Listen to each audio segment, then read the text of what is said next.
మూర్తి చెప్పండి.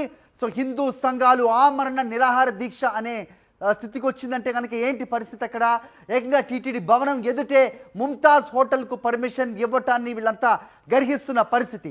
పవన్ కళ్యాణ్ నోరెందుకు విప్పటం లేదు అనేది ప్రధాన ప్రశ్నగా కనిపిస్తోంది. సో డిప్యూటీ సీఎం ఏదన్నా మాట్లాడతారా దీనిపై? ఏంటి మీ దగ్గర ఇన్పుట్స్? మూర్తి.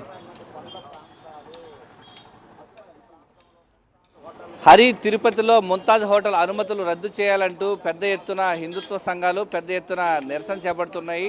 టీటీడీ పరిపాలనా భవనం ఎదుట ఏదైతే కూటమి ప్రభుత్వం వచ్చిన తర్వాత హిందూ వ్యతిరేక విధానాలను అవలంబిస్తూ సాక్షాత్తు తిరుమల వెంకటేశ్వర స్వామి పాద పద్మాల చెంతనే ఈ యొక్క ముంతాజ్ హోటల్కు అనుమతులు ఇవ్వడం పట్ల పెద్ద ఎత్తున హిందుత్వ సంఘాలన్నీ కూడా నిరసన గలం వినిపిస్తున్నటువంటి పరిస్థితి కనిపిస్తోంది.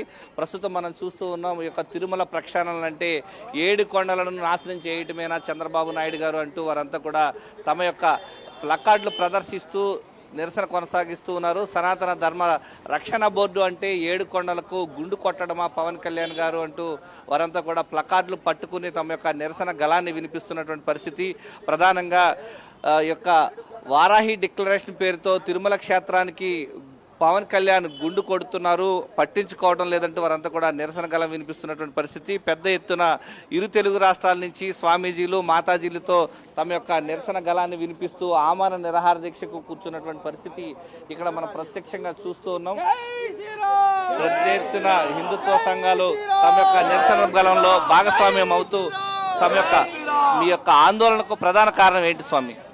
ఈరోజు ఇక్కడ తిరుపతి టీటీడీ అడ్మినిస్ట్రేషన్ బిల్డింగ్ దగ్గర ఆమరణ నిరాహార దీక్ష కూర్చున్న కారణం ఏంటంటే, ఈ ప్రభుత్వం వస్తేనే ఈ ముంతాజ్ హోటల్ నిర్మాణం గురించి బయటికి తెలుస్తూనే హిందూ సంఘాలు స్వామీజీలు అంతా నిరసనలు చెప్పారు, అర్జీలు ఇచ్చారు. ఇచ్చిన వెంటనే ఆ దేవుని దయ వలన, వెంకటేశ్వర దయ వలన జేఆర్ నాయుడు ఎవరైతే టీటీడీ చైర్మన్ గారు ఉన్నారో వారు రద్దుపరుస్తూ ఒక జీవోను పాస్ చేశారు. కానీ ఆ జీవో ఇక్కడ నిర్వీర్యం అయిపోయింది. కాబట్టి అంటే టీటీడీలో అంటే తిరుపతి దగ్గర టీటీడీ చైర్మన్కు విలువ లేదా, ఆ పదవికి విలువ లేదా అని మా భావన. ఇంకా ఇంతే కాకుండా ఏదైతే ఆ రోజు సనాతన ధర్మం బోర్డు అంటూ సనాతన ధర్మాన్ని పైకి తెస్తూ వీళ్ళు ఏదైతే కూటమి ప్రభుత్వం ముందుకు వచ్చిందో, హిందువుల ఓట్లతో అధికారంలోకి వచ్చిందో, ఆ అధికారాన్ని దుర్వినియోగం చేస్తూ మళ్ళీ అదే అధికారాన్ని హిందువులపైనే ఏదైతే ఆ రోజు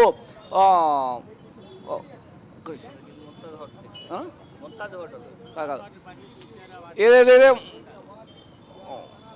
మనం చూస్తూ ఉన్నాం, ఈ యొక్క హిందుత్వ సంఘాలన్నీ కూడా పెద్ద ఎత్తున నిరసన గలం వినిపిస్తున్నాయి. కూటమి ప్రభుత్వంలో ఉన్నటువంటి బీజేపీ నేతలు సైతం ఈ యొక్క నిరసనలో పాల్గొన్నారు. అసలు ఏం జరుగుతుంది స్వామి? జరుగుతుంది. నమస్కారం అండి, నా పేరు విశ్వప్రసాద్ యాదవ్. నేను advocate, journalist, BJP leader and BJP national volunteer. నేను యాక్చువల్లీ ముంతాజ్ హోటల్ మీద సీరియస్ యాక్షన్ తీసుకోమని నాకు ప్రైమ్ మినిస్టర్ ఆఫీస్ నుంచి రిప్లై కూడా వచ్చింది.